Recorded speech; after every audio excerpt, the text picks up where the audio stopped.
The story today that I'm going to share with you in this yin yoga sequence is a story about poison ivy. So if a poison ivy or poison ivy rash gives you the heebie-jeebies, then maybe this is not the most appropriate practice to choose from in the videos that I have of yin yoga. Otherwise, the postures that we will be practicing are saddle pose, dragonfly pose, reclined big hand to toe pose with the twist, and shoelace pose.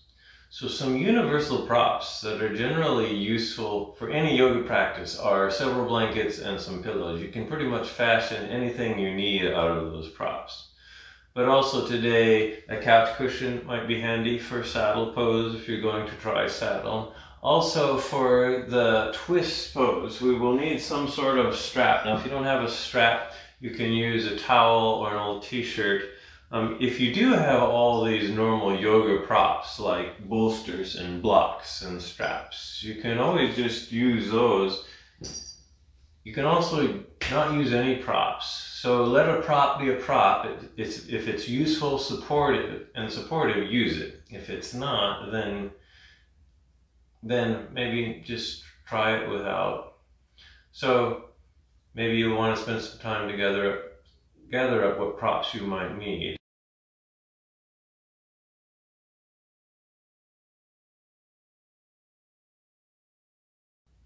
So I'm going to begin this sequence with a little bit of grounding in child's pose. I'm going to choose wide-legged child's pose, but if you have another version of child's pose that you like to practice, remember, you can always begin there. This is the time to connect with your breath, to begin to become aware of the present moment, and to just notice the things around you here. So for wide-legged child's pose, you can come to hands and knees. Nice, stable hands and knees, and the knees go a little bit wider. So maybe they go about mat width, maybe your big toes come together, maybe they even touch, and then you sink your hips back slowly towards your heels until they stop, wherever that is for you. And maybe you have to put a prop underneath your hips. Maybe if you have a yoga block or some books, maybe that has to go underneath the hips to feel stable underneath there. Then lower your torso all the way forward as far as it goes until it stops. Now maybe it doesn't make it to the ground and that feels unstable. So you can take more props like pillows or blankets, or if you get the trusty couch cushion, you can just kind of lay on that here. What I would propose though is if your head can touch the ground or touch a prop, then forehead. So rest your forehead on the couch cushion, or if it makes it all the way to the floor, allow it to rest on the floor. If it's close but not quite there, maybe some books or a block to rest your head on.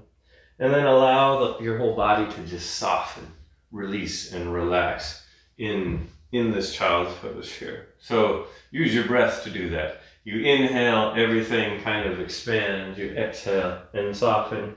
And the idea here to have your head touching the ground is, this is basically a connection that you're making with the earth, with Mother Earth. And as you exhale, exhale all of your thoughts through that connection into the ground, into Mother Earth. So all of your troubles, all of your problems, all of our worries, as we exhale, just surrender them to the earth. The earth can handle it, believe me. And do that every time you exhale. So as you're noticing your breath, when you exhale and release more thoughts through that connection between your forehead and the ground. Now when you inhale wisdom from the earth. So as you inhale, the earth has been around a while. The earth knows a lot. The earth is very wise in its natural ways. So as you exhale, you're kind of the things that are bugging you. Inhale the deep wisdom of this planet that gives us life here. And we'll just do this for a few more breaths here. And as you do, Maybe continue to notice how your torso continues to soften. Maybe you can notice the achiness in some joints as gravity kind of allows you to sink into this posture more. Just maybe one more breath here. Allow yourself to just be here now. And then when you're feeling ready to come out, since this is a yin yoga practice, there's no need to be fast here. So inch your way up, inch your way out at your own speed. We'll do a little bit of a warm-up here before we get into the first long held yin posture, which will be saddle, but we're not doing saddle quite yet. Let's do kind of a foot stretch here.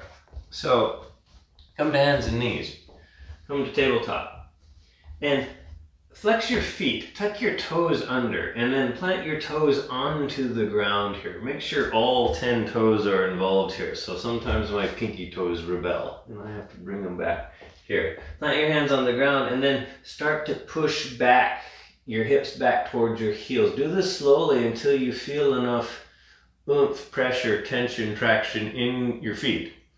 And at some point, if you're feeling enough, i.e. you don't want to go any further, you just stay here. But if you can keep going, you just keep going. And for some of us, we might actually be able to sit up on our heels. Maybe not all of us, but a few, you'll discover that you can sit back here, at least for a while. This might be really intense in the feet. But if it's not harmful, if it's not painful, see how long you can stay here, and then when you're done with this, unflex your feet. We'll do a couple of shoulder stretches here. So, again, trying to maintain the flexed feet, the flexed toes here. Inhale, roll your torso long and neutral. Raise your arms up overhead, and then bend the left elbow. Bring the left arm and the left hand behind your head and your neck. Take the right hand, clasp the left elbow, and gently begin to kind of tug that left upper arm over to the right, just as far as it goes. Try to be soft in the shoulders, in the neck, in the head, but you're trying to feel the traction being generated on this left side. And just go, and again, till you stop. Maybe hold, breathe into that stuckness that you're feeling. One more breath here. And then release that side, arms come up again, and now it's the right arm that bends. So grab the right elbow, and then just kind of reach the right elbow over again. Try to maintain space in the neck, in the upper shoulders here, and just go to where you stop. You feel that stopping point. Elbow goes forward, maybe move it back here. Maybe one more breath or so. And then release. And if that left your arms and shoulders achy, kind of wiggle and shake out your arms and your shoulders. If your feet are still tucked, untuck your toes and maybe just kind of lightly tap them out to work out the sensation. That was a little bit of yin work for the toes, for the feet. So the first long held yin posture will be saddle pose. There'll be an alternative. I'll show you the alternative now. So if you know saddle pose and you're cringing, the alternative is Sphinx pose. So for Sphinx, come all the way onto your belly. Legs comfortably extended out behind you. Bring your elbows underneath your torso. Allow your torso to relax so that your spine sags due to gravity. And for most of us, this sets up a compression in our lumbar spine here. And that's what we're going for. Now, it's not meant to be painful. So if you're feeling pain, move your elbows forward. Maybe even rest your head on your hands. Or if you're not feeling anything, maybe do seal pose here for a while. Head can do whatever you want to. It can be up, it can be down, it can be neutral, it can be resting on a prop here. So that's Sphinx, and that's an alternative. If the joints in your knees and your ankles are not interested in practicing saddle pose today. So for saddle pose, the first step to saddle is to sit back on or in between your heels. This might already be problematic. If it is, then maybe Sphinx is a good option here. You might want to have some padding or some height behind you. So you can use a couch cushion, which I brought in today, or you can I've also got a regular yoga bolster that works for a lot of people here. I'm sitting on my heels. You can sit in between your heels if that's accessible for you. You're noticing how much pressure is being generated in your knees and your ankles. Maybe you need a blanket, more padding underneath your legs. So you put more padding, you put some blankets underneath there here. For some people, this is maybe a good posture to just try to reside in for a few minutes. But if you want to, the next stage for saddle is to start lowering yourself back onto your arms. You're going slowly because you're noticing the pressure that's being generated in your hips, through your thighs, in your knees, and your ankles, and you're stopping at a point that's not painful or injurious, but just something that works for you here. So you might not make it down onto a prop. Some people will be able to plop all the way down onto the floor, and they'll be fine here. Some of us maybe need more than just a couch cushion here. And some of us will be able to make it back onto a couch cushion. When you do, shoulders, collarbones relax. They ooze on either side of the prop. Arms are just open and relaxed. Head and neck are neutral because all the business is going on down here in these flexed legs. We're feeling that traction through the psoas, through the thighs, through the knees, down through the shins all the way into the ankles. That's the point. This is a direct counter pose to sitting for long hours in a chair. And so this is why this is close to impossible for many of us to do, because our lifestyle consists of sitting in a chair here. But we'll just stay here for about 3 minutes, and for a lot of us, 3 minutes is a long time to be here. But we're trying to learn some from this. So the practice of yoga, these physical posture practices, is we're just trying to notice how our body feels.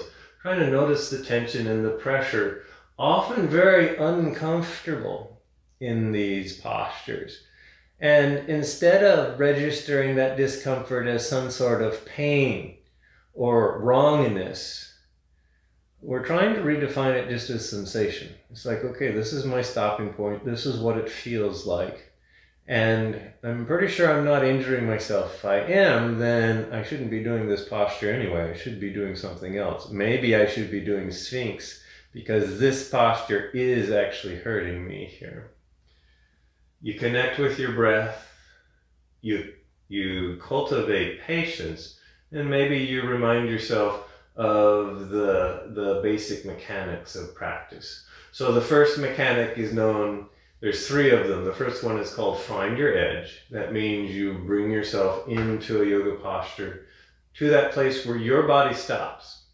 This is a good time to remind yourself that this practice is not about what it looks like. It's about what it feels like, and you're using your sense of feel to stop in an appropriate place. That's your edge.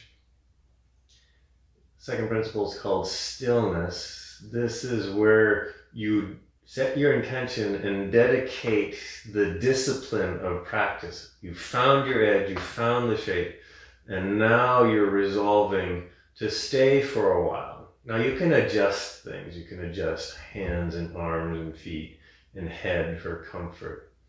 But where kind of the sensation is in kind of the middle body, the low back and hips. That's kind of usually the emphasis of these yin postures, and that's where you're trying to stay for a short period of time. We have about 1 more minute in the saddle, but you can always come out early.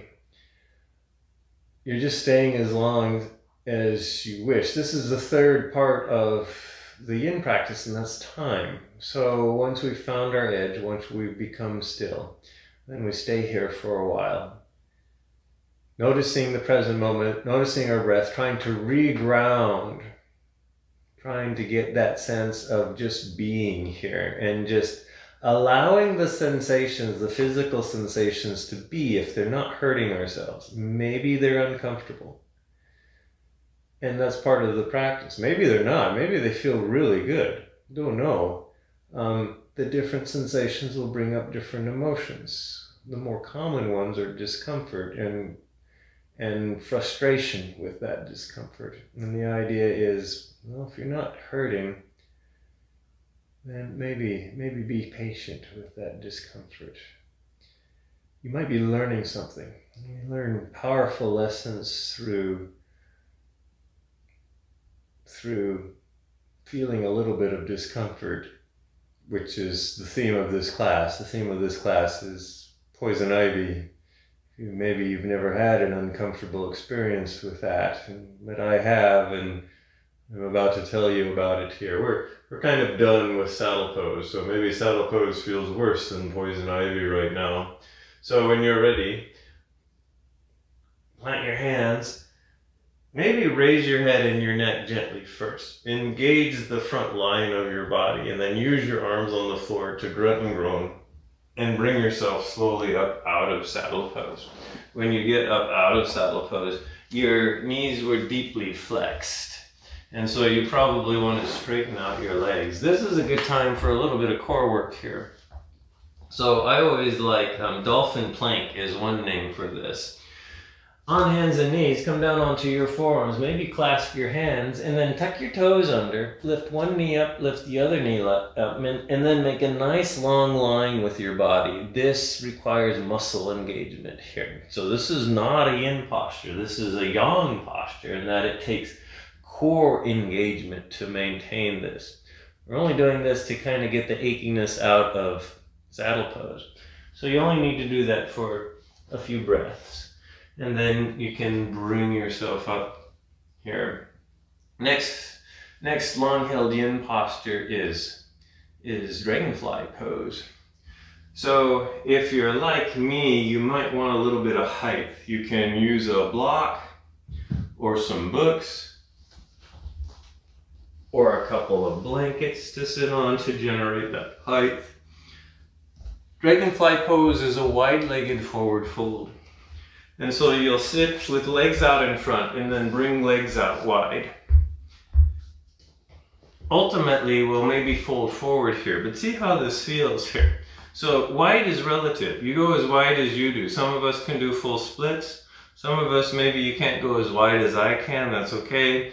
Maybe knees have to be bent to keep too much pain running out the bottom side of the legs. Maybe this doesn't work for you at all. So you can substitute butterfly pose here. And for butterfly pose, you just bend your knees, bring the bottoms of your feet together here. That releases the traction on the insides of the legs here. But maybe dragonfly is okay. So you can either stay here, or if you want to, you can fold forward. So grow up tall through your torso, and then begin to gently fold forward any amount until you stop. Let your spine round, release the muscles in your spine here. Head can just hang in midair, or you can find a group of props to put underneath your head to allow your head to rest, or you can even put like props underneath your torso to support your torso here. Today I'm feeling pretty fine here, just hanging in midair, so that's where I'll stay. But you can go ahead and gather up some props here. Maybe you decide that a knee needs to be softened even more here. Find your breath. Let your muscles soften. Allow yourself to reside in the present moment for the next few minutes. So, years ago, I enjoyed rock climbing, and I was bushwhacking my way through and hiking in this mountain area, trying to find nice faces of rock to climb up. And I found some. And they looked like a nice place to go climbing, except for one fact. They were covered with these long vines. It was a pretty tall piece of rock. So about 100 feet high. The vines were even longer. The vines were about 200 feet. And I thought, well, if I and my partner Susanna would just clear these vines off, we'd have a beautiful place to climb rocks on. And so I wasn't really noticing what the vines were. I was too intent and too caught up with doing something. It's like, oh, I really want to climb rocks, so if I just do a little bit of of housekeeping here, getting some of these vines down. Then I can climb my rocks and enjoy this adventure outdoors. And what I missed was that the vines that were growing on the rock were actually poison ivy vines. Now I didn't know that because I had never been in an area growing up where poison ivy grew in such long vines. Where I grew up as a child, what little poison ivy we had was these little teeny tiny plants that kind of just hugged the ground. And you rarely ever saw them because it was so dry where I grew up. And so the few encounters I had with poison ivy, well, I was young, I was healthy, I occasionally would brush my feet against these little tiny plants, and they didn't really set off an allergic reaction. And so I kind of became ambivalent towards poison ivy. I kind of just wrote them off as, yeah, it's nothing really serious. You don't really have to take poison ivy very seriously. And then I moved. And I moved to a place in the country where poison ivy grew to gigantic proportions. Something I had never seen before and had absolutely no conception or idea. By the way, we have about 3 or 4 more breaths here. If you're done folding forward, you can come up and just enjoy the hip opener. Otherwise, maybe reconnect with your breath, see if you can soften more deeply. And so there I was, spending hours. Me and Susanna, so the two of us, were spending hours pulling down these long vines and having them fall down all over us for a better part of the day, and not knowing that these lush green vines were actually poison ivy here. Just one more breath here in Dragonfly, or 2, or 3.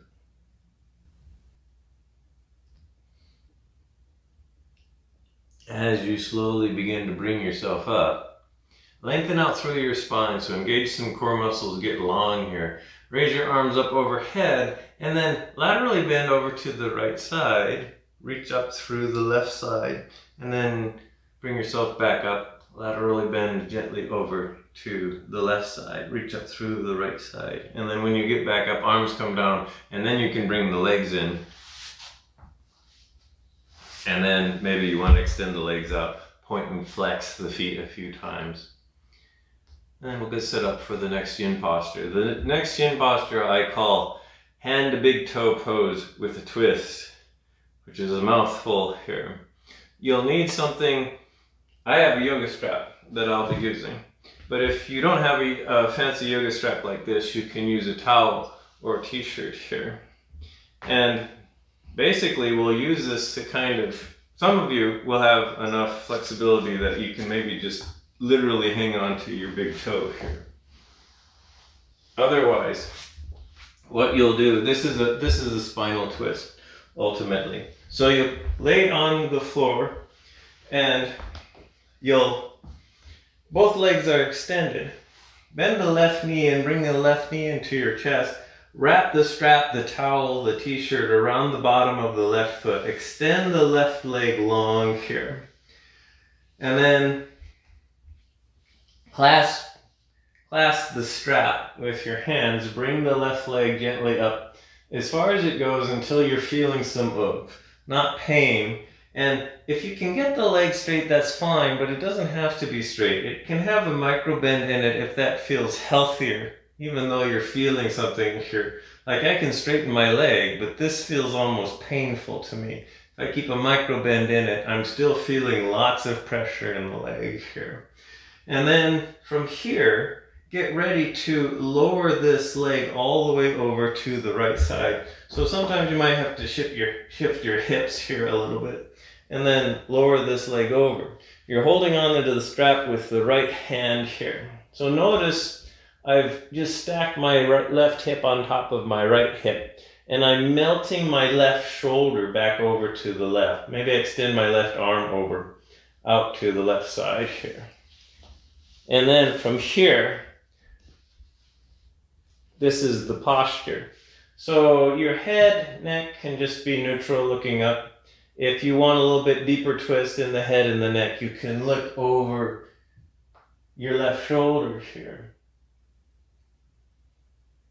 And if that's too much, just bring it back to neutral here. Notice what I've done. I've got a long enough strap here that I've wrapped it around my upper body. I can do a trick with that here. So I can actually tighten up the strap. And then what will happen is the strap will actually hold my foot in place. Some of you, the foot will make it to the ground. Some of you, it'll float. If it floats and it's feeling not so great floating, you can stuff a couch cushion or a pillow or a bolster underneath this leg to have something to feel stable on here. So you have to continue to hold on to the strap or the toe, or if you have a long strap like me, you can just let it go here. This is the pose. So we'll be here. We'll be here for a few minutes or so. Oh, by the way, if this is too intense, you can always keep your knees bent. In fact, you can keep your knees bent and just have both knees parallel like this. For a lot of people, this is probably a lot more accessible back bend than this. But I want to get the extra hip opener in this extended leg here. So this is why I'm doing all of this here. Again, take some time to connect with your breath, soften your muscles, resolve to just be here in the present moment. And then I will return to my story about poison ivy here. So I've never had an allergic reaction to poison ivy before this incident of this rock climbing incident of pulling the vines off here.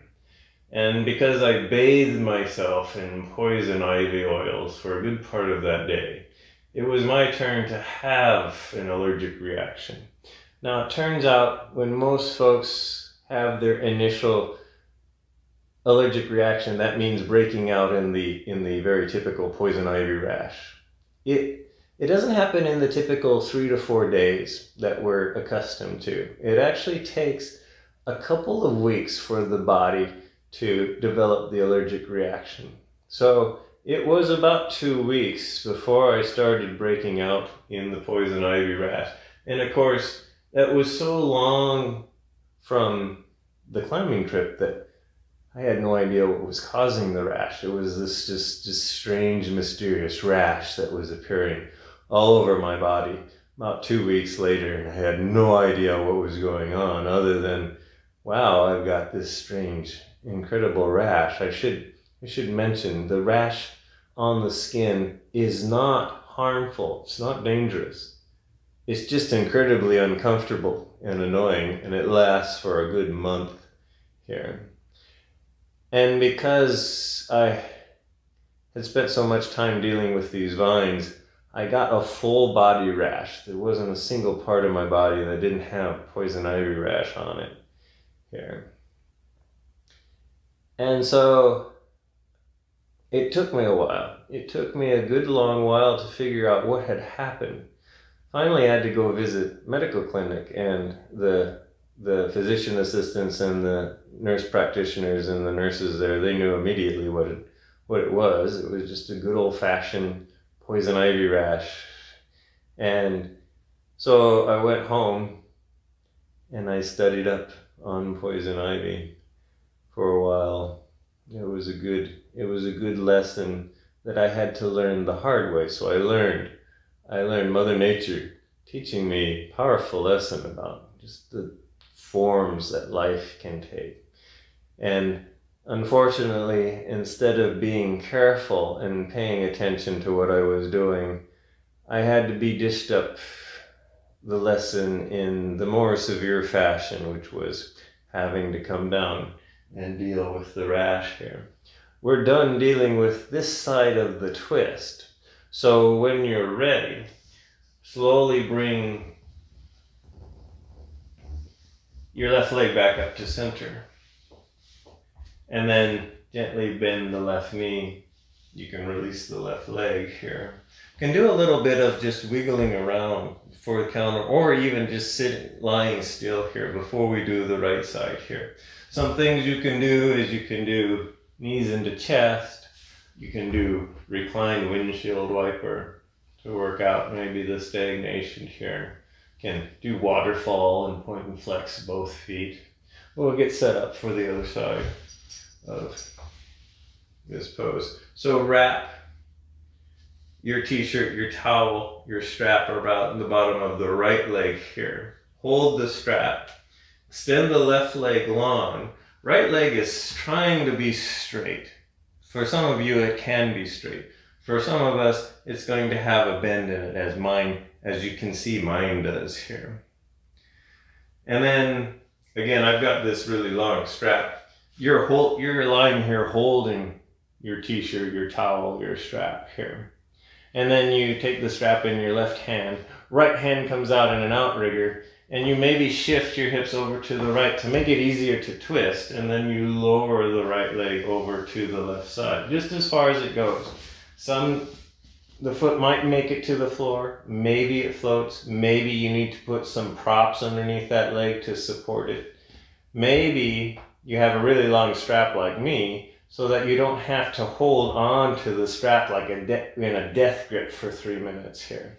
So that's the reason why I invested in this super long strap. So I can release my arms, and now I can relax and take a more yin attitude while I just stay in the twist. And feel the twist running down my torso, feel some of the pressure running through the outside of my hip and my leg, which is the point to this particular posture. Head and neck are in an accessible position. So they can just be neutral. They can be turned away from the leg that creates a complete twist in the spine. You decide here. So a few more minutes on this side.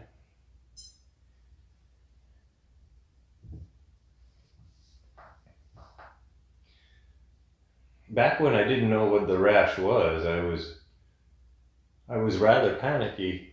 Initially, I thought it was okay. It was just a little rash on one part. And it began to get bigger. Now it turns out that poison ivy rashes don't spread. It's just that the part of your skin that got the biggest dose of urushiol, which is the oil in poison ivy, it reacts first. And then the other parts of your skin that get lighter doses, they turn into a rash later. And that has all the appearances of spreading. But it's not spreading, it's just reacting. It's just a delayed reaction. So you can't actually spread poison ivy by itching it. Now you can infect it. You can get your skin infected if you cut your skin by irritating it too much. Now that is dangerous. An infection is something that needs to be looked at. And indeed, the nurses in the clinic gave me all kinds of things to keep me from infecting my rash, which was the bigger concern than the rash itself.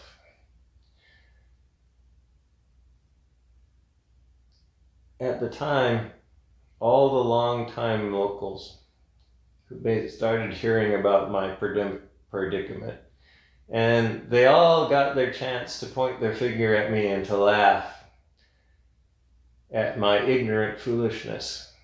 And it was ignorant foolishness, and so I granted them that liberty for several months to continue to laugh and to continue to point their finger at me for my unfortunate luck, my predicament here.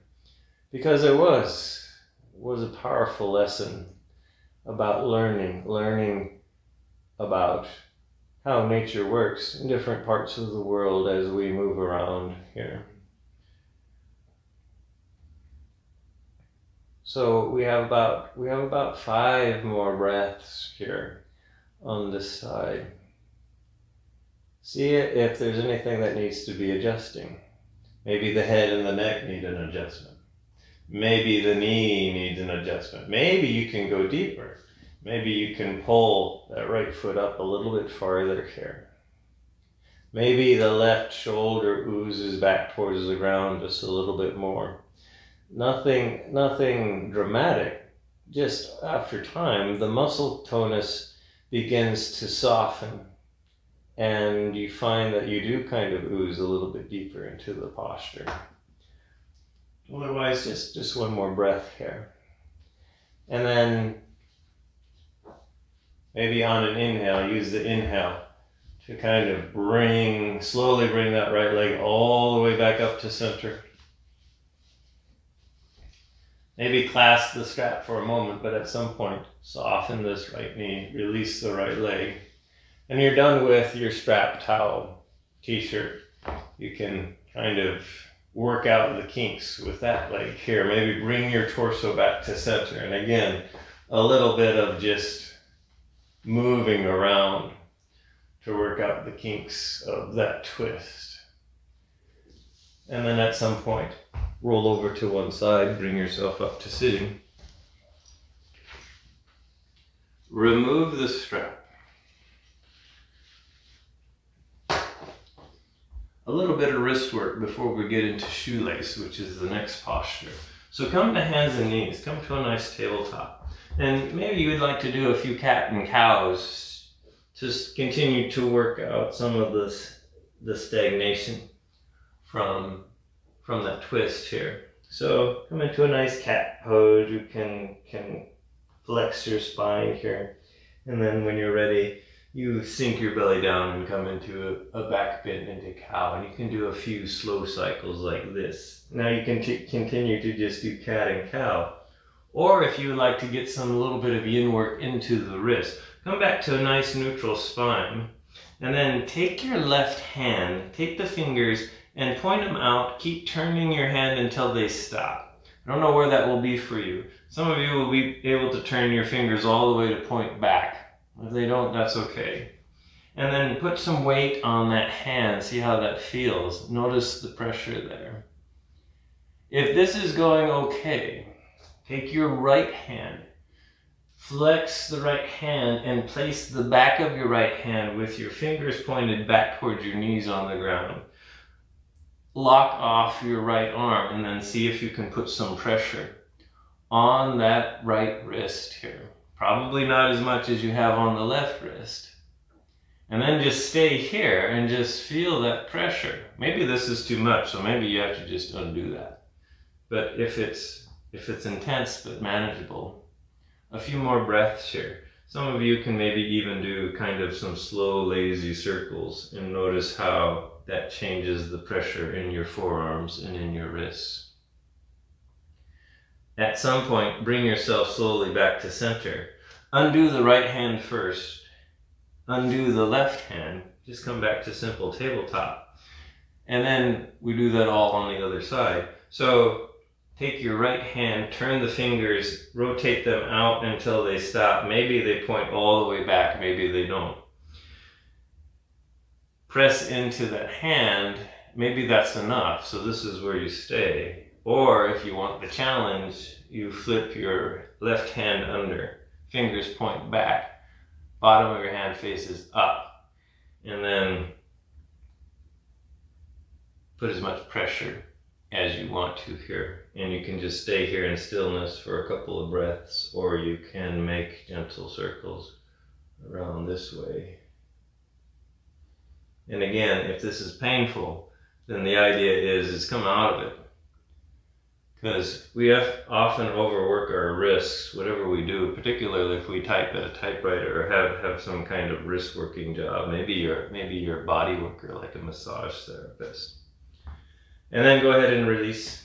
Come back to hands and knees. And then we're coming into shoelace next. So for shoelace, you might want to sit up on a little bit of height. Today I'm feeling like I'm not going to need any height, so I'm going to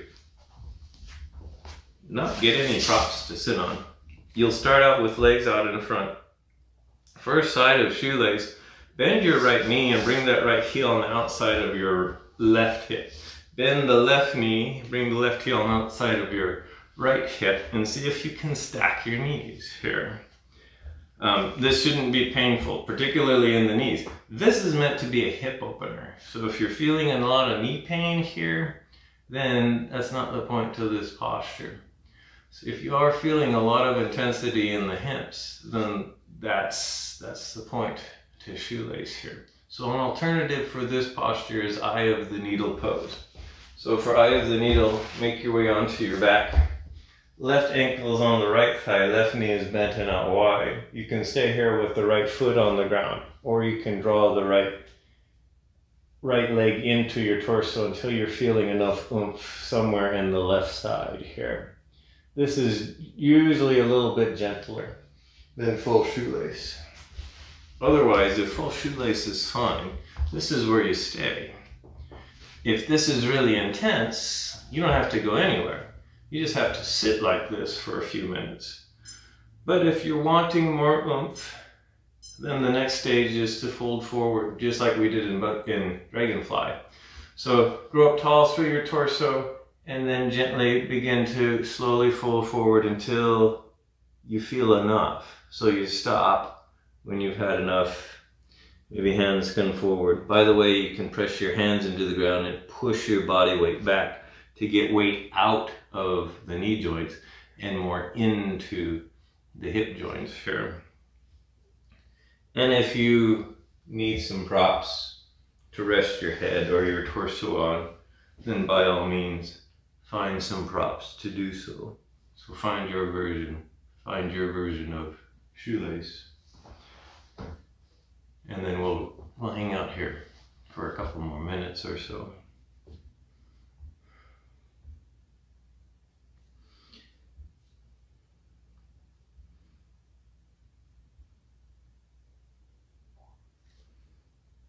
So I had this full body poison ivy rash, and had it for a month, and it was pretty uncomfortable. It was pretty agonizing, and the locals who grew up knowing very well, learning from very small children just how annoying and just how big poison ivy is and how it's everywhere around here. I was the butt of many of their jokes. And you might consider it, could say it was very rude and inconsiderate for them to continue to laugh at me and to point their finger at me. But I never, after that, went wading through big forests of poison ivy to spite them or to prove them wrong. I had learned my lesson. I had gained some valuable knowledge from that experience. We have one more minute here.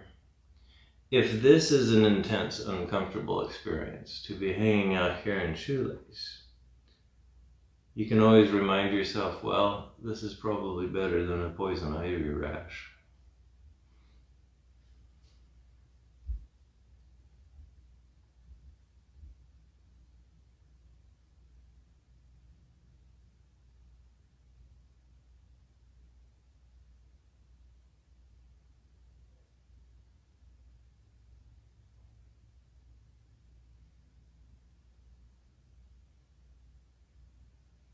And eventually everything changes, including this posture. So plant your hands, use your hands in your arms, and when you feel ready, if you fold it forward, bring yourself all the way up. Grow up nice and tall. Maybe you need to do some working out of the stiff feeling in your torso. And then slowly reach back with your hands, slowly lean back, and then you can unfurl your legs. You can point and flex your feet a few times. I'm always a big fan of windshield wipers, so bend your knees, put your feet on the floor. Bring your feet fairly wide, so maybe 2 feet or so, and then lower your knees over to one side, bring them back up the center, slowly allow them to lower to the other side, and you can do a couple more of these cycles. And then we'll do the other side of shoelace here. So legs go out long. This time it's the leg that's on the bottom. So bend the left knee, left ankle on the outside of the right hip. Right knee is on top. Right ankle on the outside of the left hip. And one trick is you can press your whole torso up off of the ground, reset it, and that might make you feel more stable in the hips here. Again, this might be enough for the hips, so you just stay right here. Don't really want any pain in the knees, so the knees don't have to be perfectly stacked. You can just sit here, or you can fold forward. Again, you're trying to find your posture here. Thus all the alternatives. Or maybe you decide eye of the needle on this side. So settle yourself down onto this side of shoelace. And we'll stay here for a few more minutes.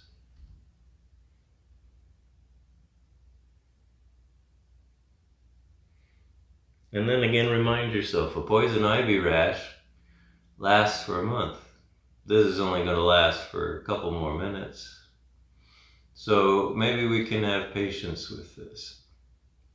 You can think of a poison ivy rash as an advanced yin practice, a month-long hold or a month-long feeling of discomfort, so that eventually, when the rash begins to disappear and we begin to feel normal again, it's an amazing feeling how good we feel when the rash goes away. Had a grandmother who used to say, who used to love hiccups. She would always tell us that when we had the hiccups, it was a wonderful thing that we had the hiccups. Because she said, remember how good you feel when the hiccups stop. And she was right. So we have a little bit more than a minute here on this side. See if you can actually notice the sensations as just sensations rather than some kind of frustrating discomfort. And if it does feel like trauma and injury, then that's your body trying to tell you something. Remember, your body is a part of nature. Your body is a part of earth.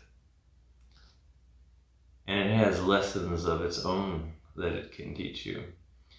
And we're slowing down in a yin yoga practice to notice those lessons for maybe the first time in our lives. And sometimes they're a little bit shocking. Sometimes they're a little bit dramatic, just like a full body poison ivy rash here. So about 5 more breaths here on this side.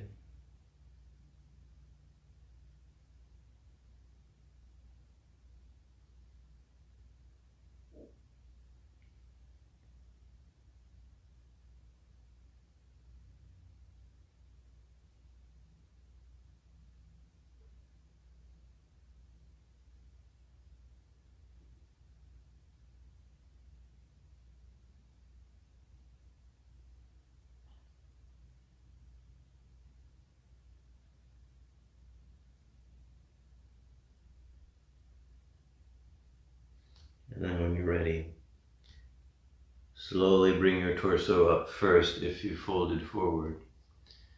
Hands go back to brace yourself as you lean back and slowly release your legs. Oh, and it's okay to groan in yin yoga. Remember, groans sound like Om, and Om is short for oh my God here. You can do a little wiggling around with your feet. You can do windshield wipers. A little bit of an integration pose before we move into our final posture, Shavasana, or resting pose. So we'll try deer pose here with a twist here.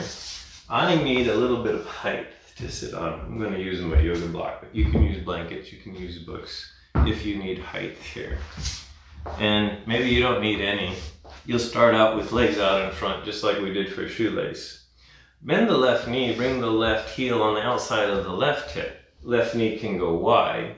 Right knee bends, bring the right heel in the center of the hip. This is essentially deer pose. I'm sitting on some height so that my sits bones can both ground into the floor. But maybe one sits bones can be off the floor a little bit. Grow up tall through the torso. We'll add a twist to this. So gently twist to the right. So away from the internally rotated leg. Doesn't have to be an intense twist. Just something where you stop here. We already did a nice long yin twist here. And then just stay here for 1 or 2 more breaths. Bring yourself back to center.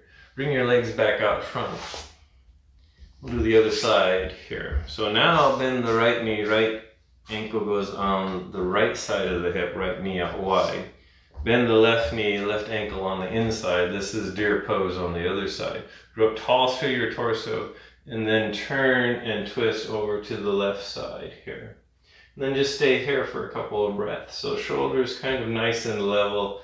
Head and neck can be neutral. If it's okay with your neck, you can take your head and gaze out over that back shoulder. And then bring yourself back forward, maybe a little bit of a counter twist. And then slowly bring yourself all the way out here. We're moving into our resting posture. It can be legs up the wall. It can be sitting quietly in meditation. It can be just lying on the floor. Take a few moments to see if there's any other kind of movements that you would like to do, or any other kind of postures you'd like to do before you settle into this final posture of stillness. And go ahead and feel free to do that here. And then decide what your resting pose is today. And it could be legs up the wall. It could be something different. If your back is a little bit achy from all that yin work, maybe bend your knees. Put something underneath your knees to allow them to be soft here, to be bent, just to kind of take the achiness out of the low back. Maybe you want a head for your pillow. Maybe you're just fine right on the floor with no props here. Arms are extended. Maybe they're far enough away from the torso so that the palms can face up towards the ceiling. The arms kind of roll out like this. Legs are maybe not exactly together. Maybe they're about a foot, 1.5 feet apart so that the toes, the feet can roll out here. Or maybe they're more comfortable if they're rolled in. You experiment here. Head and neck are comfortable, shoulders are comfortable. So you're setting yourself up to feel comfortable and supported in this final pose. Hopefully most of us don't have a poison ivy rash right now. And so this should feel fine here. Then soften your eyes, soften your face. Release your jaw, relax your tongue, relax the entire inside of your mouth. Soften the insides of your cheeks. Soften your lips and the skin around the outside of your mouth. Soften your nose and your chin. Relax the skin around your left ear and the skin around your right ear. Soften the muscles around each eye socket. So soften the muscles around the left eye and the muscles around the right eye. Soften your forehead, release your temples. Release the very crown of your head. Soften your brain. Let your thoughts be fuzzy and defocused. Give yourself permission to have nothing to do and nowhere to go. Allow yourself to postpone being a human doing. Give yourself the permission and the power to be a human being. Your only task is to be, is to exist. Your only task is to notice your own breath. The rise of your torso on the inhale, the softening of your torso on the exhales.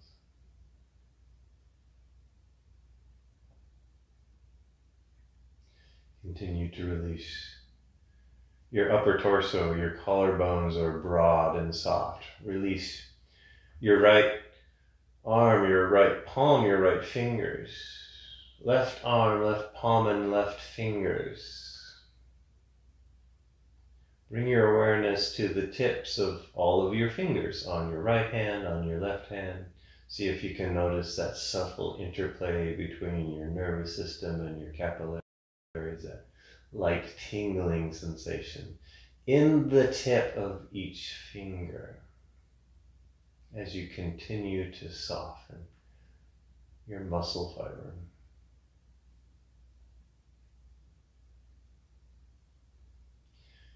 Relax and release down through the rest of your torso. Let your rib cage be soft. Abdomen is relaxed. Hips are released. Thighs are soft. Knees, shins, calves releasing.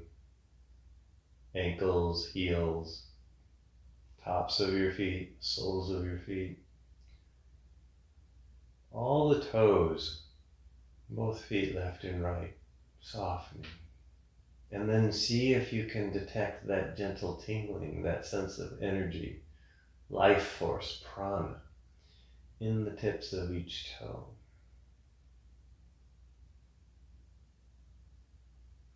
Release, relax, and surrender your body-mind 100%.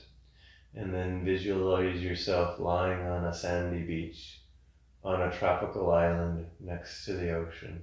Sunny, warm day. You can hear the ocean surf nearby. There's some palm trees. You can hear some seagulls.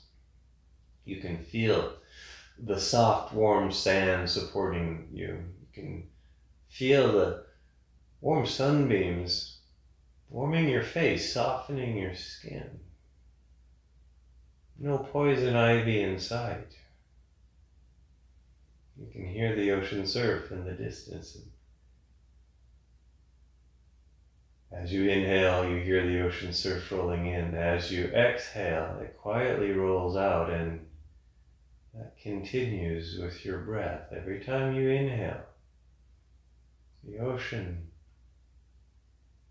rolls in, and as you exhale, rolls out.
At some point, begin to deepen your breath. You can softly begin to move fingers and move toes.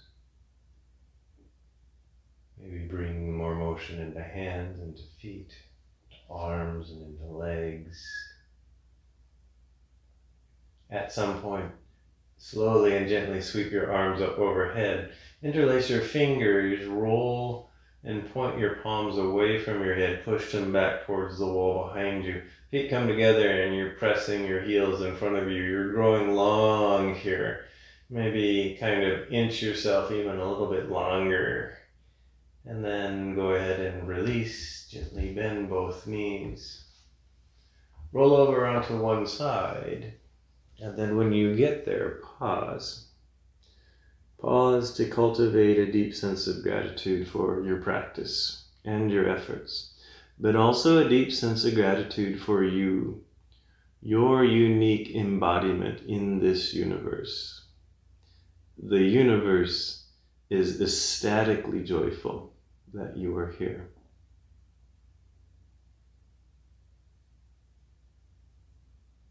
And then when you feel ready, gently bring yourself up to a comfortable seat. Spend some time to find a nice stable seat. Torso long and neutral. Breath easeful. And then you can bring your hands together in front of heart center. I'll end practice with an Om. So you can either join in or just listen to my voice.